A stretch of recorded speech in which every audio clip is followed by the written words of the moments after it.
Hi எல்லாருக்கும் வணக்கம். இன்றைக்கி நித்திலாஸ் கிச்சனில் மல்டி மில்லட் ஃப்ளோர், அதாவது சிறுதானியங்களை வச்சு மாவு எப்படி தயார் பண்ணுறது அப்படின்றத வந்து பார்க்கலாம்.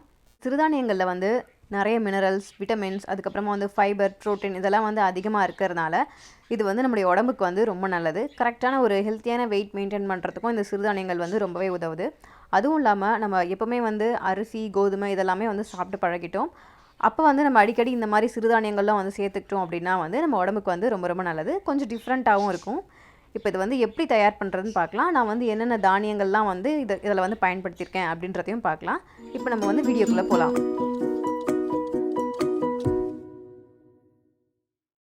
நான் வந்து இன்றைக்கி ஒரு 7 வகையான சிறுதானியங்கள் எடுத்திருக்கேன். அதில் முதல்ல வந்து நம்ம பார்க்குறது ராகி, அதாவது வந்து கேழ்வரகு. இது வந்து நம்மள நிறைய பேருக்கு வந்து தெரியும். இந்த ராகி மாவு வச்சு நம்ம அடை கூட வந்து செஞ்சு சாப்பிட்லாம்.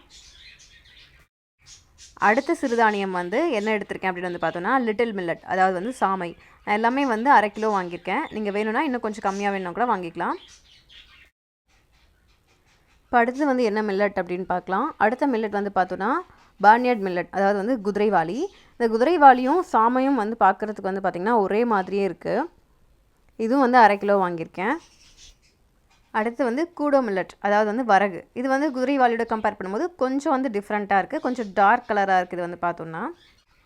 அடுத்தது வந்து ஜோவார் மில்லட், அதாவது வந்து சோளம். மற்ற தானியங்கள் கூட கம்பேர் பண்ணும்போது இது கொஞ்சம் பெருசாக டிஃப்ரெண்ட்டாகவே இருக்குது, நமக்கு ஈஸியாக வந்து கண்டுபிடிக்கலாம் அந்த மாதிரி இருக்குது. அடுத்து வந்து பஜ்ரா மில்லட், அதாவது வந்து கம்பு. அடுத்ததாக நம்ம பார்க்க போகிறது வந்து கீன்வா, அதாவது வந்து சீமை திணை. இது வந்து கொஞ்சம் மற்ற தானியங்களோட விலை வந்து கொஞ்சம் அதிகம். நான் வந்து ஒரு 200 கிராம் தான் நான் வந்து எடுத்திருக்கேன். இது வந்து நம்ம மாவு மாதிரி அரைக்காமல் இது கூட நம்ம வந்து வெஜிடபிள்ஸ் சேர்த்து கூட நம்ம இதை வந்து சமைச்சு சாப்பிடலாம். இப்போ வந்து என்னென்ன தானியங்கள்லாம் அப்படின்றத நம்ம பார்த்துட்டோம். இப்போ இது எல்லாத்தையும் வந்து நம்ம ஒரு பெரிய பாத்திரத்தில் கொட்டி இது எல்லாத்தையும் வந்து நல்லா சுத்தமாக வந்து கழுவி எடுத்துக்கலாம்.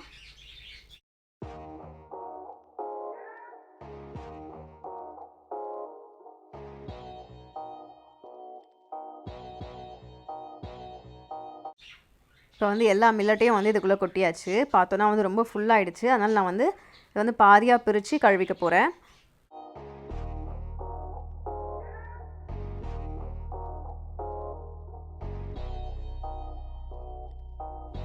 இப்போ இதை வந்து நம்ம கழுவலாம்.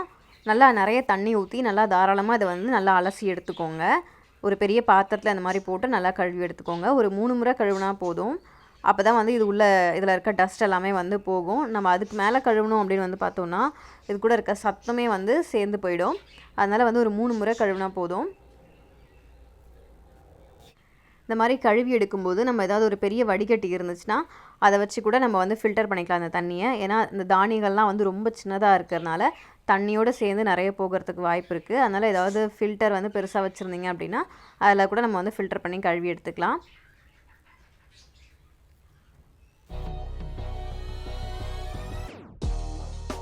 இப்போ இந்த தானியங்கள்லாம் வந்து நம்ம சுத்தமாக கழுவியாச்சு.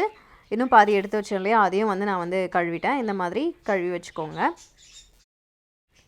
இப்போ இது எல்லாத்தையும் வந்து நம்ம காய வைக்க போகிறோம். அதுக்கு வந்து ஒரு காட்டன் துணியை வந்து விரிச்சுக்கோங்க. காட்டன் துணியை விரிச்சிட்டு நம்ம வச்சுருக்க தானியங்கள்லாம் வந்து கொஞ்சம் கொஞ்சமாக நல்லா தாராளமாக வந்து பரப்பின மாதிரி வச்சுருங்க. இது வந்து ஃபேன் காற்றுலையோ அப்படி இல்லைனா வந்து நல்லா சூரிய வெளிச்சம் படுற இடத்துல நல்ல வெயிலில் வந்து ஒரு நாள் வச்சாலே போதும். இது வந்து நல்லா காஞ்சிரும். இந்த மாதிரி ஒரு கரண்டி வச்சு எல்லாத்தையும் வந்து தள்ளி தள்ளி விட்டு இந்த மாதிரி வந்து காய வச்சுக்கோங்க.